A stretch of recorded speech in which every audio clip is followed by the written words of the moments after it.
Forget New Year's resolutions. Let's talk New Year's focus. 2 suggestions about how you can do this. Number 1, pick a word for the year. I gave this assignment to a number of coaching clients at the beginning of last year, and given how much uncertainty we've had, I went back and I asked them, how effective was that strategy? And consistently folks said, anytime I felt I was going astray or leading off that path of my core word, it helped to ground. So if you want to stay grounded in what you need out of 2022, it could be joy, it could be self-care, it could be compassion, it could be mindfulness, whatever that word is, it's your word to help ground you. Number 2, you can futurescape. What will you be saying at the end of 2022 that you will be celebrating, that you will have accomplished and achieved? The reason why we talk about it, and put yourself in the future tense, as if you have already been able to say that this worked. It can be very small. It doesn't have to be big goals. I finally wrote that book, or I got back to my fitness regime. It could be, I took time for myself every day. And remember, see how I took time? You put yourself in the future tense. Because here's the number 1 thing that I have noticed as a through line across the most read and watched videos and blogs from 2021 that I've had to offer. It's the concept of I am enough. Have you found yourself saying, I'm not good enough, I'm not getting enough done, I'm not being able to be the leader or the individual contributor that I need to be? We get in our own head, not just because of this crisis that we're all still living through, also because we notice, did you know the research shows that we think 7 negative thoughts for every positive thought? I guess maybe it's a survival thing, but the point is we have to hardwire in a way to keep grounded because there's enough challenging stuff happening all around us.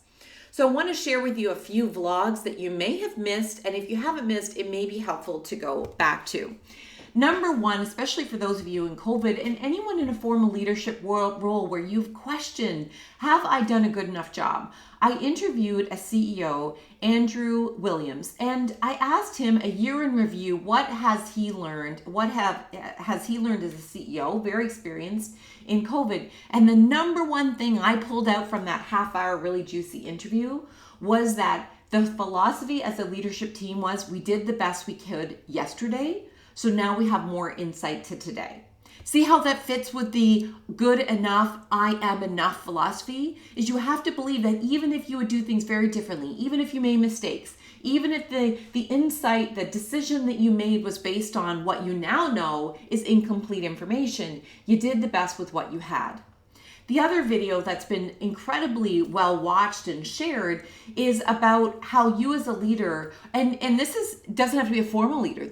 We are all leaders, the CEOs of our household, in our community, in our associations and industries, and even your profession, even on your shift. You are a leader. And so we talk about in this video the phases of when we feel not competent and when so much is new, and goodness knows now is a time of uncertainty, then it messes with our mindset that we should somehow know, especially if we've been in a role or we've been through previous waves of COVID. There's all kinds of things we can tell ourselves that I should know this, or I should be able to do this, I should be able to roll with this. And I'll tell you, hey, as a motivational speaker, I don't always feel motivated. As somebody who professes frog, forever recognize others' greatness, do you think I've been able to forever do that, especially as even in our family life, as we've gone through a lot of bumps over this last year? No, it's not. It's what we aspire to do and aspire to be, and we can't always be that. And part of what we have to give ourselves the pass on, and that's why I encourage you to dive into this. It's only a 12-minute video, and there's also a blog attached to it as well, is remember that we're all at new beginnings. Don't compare somebody's middle to your beginning.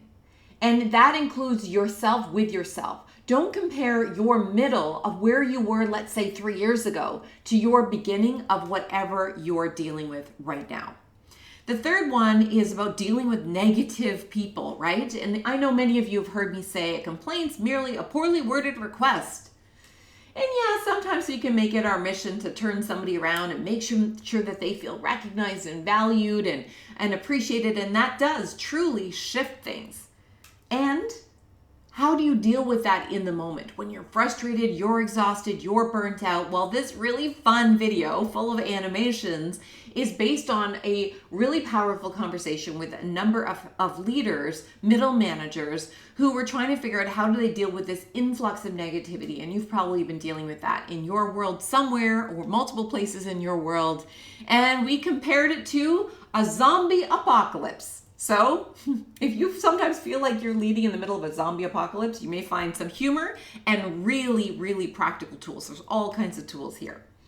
And then finally, I want to let you know that we have a compilation of super short lessons that have come out of my Flip Side of Failing keynotes that I want to offer you. Because even if we haven't worked together, maybe there's something in there that would be helpful. These little 30-second micro doses of insight.